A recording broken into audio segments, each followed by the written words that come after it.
ವಿಶ್ವವಿಖ್ಯಾತ ನಾಡಹಬ್ಬ ಮೈಸೂರು ದಸರಾ ಮಹೋತ್ಸವ ಉದ್ಘಾಟನೆಗೆ ದಿನಾಂಕ ನಿಗದಿಯಾಗಿದೆ. ಅಕ್ಟೋಬರ್ 11 ಬೆಳಗ್ಗೆ 11:50ಕ್ಕೆ ದಸರಾಗೆ ವಿದ್ಯುಕ್ತ ಚಾಲನೆ ಸಿಗಲಿದೆ. ಈ ಬಾರಿ 11 ದಿನಗಳ ಕಾಲ ಅತ್ಯಂತ ವಿಜೃಂಭಣೆಯಿಂದ ಮೈಸೂರು ದಸರಾ ಆಚರಿಸಲು ರಾಜ್ಯ ಸರ್ಕಾರ ನಿರ್ಧಾರವನ್ನು ಮಾಡಿದೆ. ಇನ್ನು ವಿಧಾನಸೌಧದಲ್ಲಿ ದಸರಾ ಪೂರ್ವಭಾವಿ ಸಭೆ ನಡೆಯಿತು. ಆ ಸಭೆಯ ಬಳಿಕ ಮುಖ್ಯಮಂತ್ರಿ ಡಿಕೆ ಶಿವಕುಮಾರ್ ಅವರು ದಸರಾ ಮಹೋತ್ಸವದ ಕುರಿತ ಮಾಹಿತಿಯನ್ನು ಹಂಚಿಕೊಂಡಿದ್ದಾರೆ.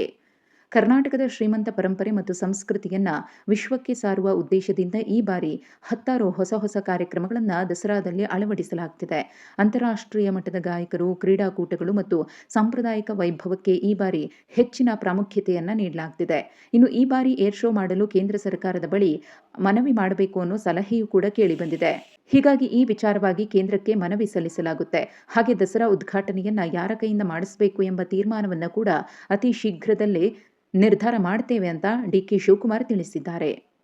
ಇನ್ನು ಒಂದು ಕಡೆ ಬರಗಾಲ ಇರುವುದರಿಂದ ಬರಗಾಲದ ನೆಪವೊಡ್ಡಿ ದಸರಾ ಹಬ್ಬವನ್ನ ಸರಳವಾಗಿ ಆಚರಿಸಲಾಗುತ್ತಾ ಅನ್ನೋ ಪ್ರಶ್ನೆಗಳು ಕೂಡ ಇತ್ತು. ಅದಕ್ಕೂ ಕೂಡ ಸಿಎಂ ಉತ್ತರಿಸಿದ್ದು, ಬರಗಾಲದ ಕಾರಣದಿಂದಾಗಿ ದಸರಾ ಹಬ್ಬವನ್ನ ಸರಳವಾಗಿ ಆಚರಿಸುವ ಅಥವಾ ನಿಲ್ಲಿಸುವ ಪ್ರಶ್ನೆ ಇಲ್ಲ. ನಮ್ಮ ಸಂಸ್ಕೃತಿ ಮತ್ತು ಪರಂಪರೆಯ ಭವ್ಯತೆಯನ್ನು ಉಳಿಸಿಕೊಳ್ಳುವುದು ನಮ್ಮ ಸರ್ಕಾರದ ಆದ್ಯತೆ. ಪ್ರವಾಸಿಗರ ಸಂಖ್ಯೆ ಹೆಚ್ಚುತ್ತಾ ಇರುವುದರಿಂದ ದೀಪಾಲಂಕಾರ ಸೇರಿದಂತೆ ಎಲ್ಲಾ ವ್ಯವಸ್ಥೆಗಳನ್ನು ಅದ್ಧೂರಿಯಾಗಿ ಮಾಡಲಾಗುತ್ತೆ ಅಂತ ಡಿಕೆ ಶಿವಕುಮಾರ್ ಹೇಳಿದ್ದಾರೆ. ಇನ್ನು ದಸರಾ ಸಮಿತಿ ರಚನೆಯಲ್ಲಿ ಯಾವುದೇ ರಾಜಕೀಯ ಮಾಡದೆ ಎಲ್ಲಾ ಪಕ್ಷಗಳ ಜನಪ್ರತಿನಿಧಿಗಳನ್ನು ವಿಶ್ವಾಸಕ್ಕೆ ತೆಗೆದುಕೊಂಡು ಹಬ್ಬವನ್ನ ಸಕ್ಸಸ್ ಮಾಡಲಾಗುತ್ತೆ. ಶಕ್ತಿ ಯೋಜನೆಯಿಂದಾಗಿ ಮೈಸೂರಿಗೆ ಬರುವ ಪ್ರವಾಸಿಗರ ಸಂಖ್ಯೆ ದುಪ್ಪಟ್ಟಾಗಿದ್ದು, ಅವರಿಗೆ ಅಗತ್ಯವಾದ ಸೌಲಭ್ಯ ಮತ್ತು ಗೋಲ್ಡನ್ ಪಾಸ್ ವಿತರಣೆಯ ಬಗ್ಗೆ ಜಿಲ್ಲಾಡಳಿತದೊಂದಿಗೆ ಚರ್ಚಿಸಿ ಕ್ರಮ ಕೈಗೊಳ್ಳಲಾಗುತ್ತೆ ಅಂತ ಮಾಹಿತಿ ಹಂಚಿಕೊಂಡ್ರು.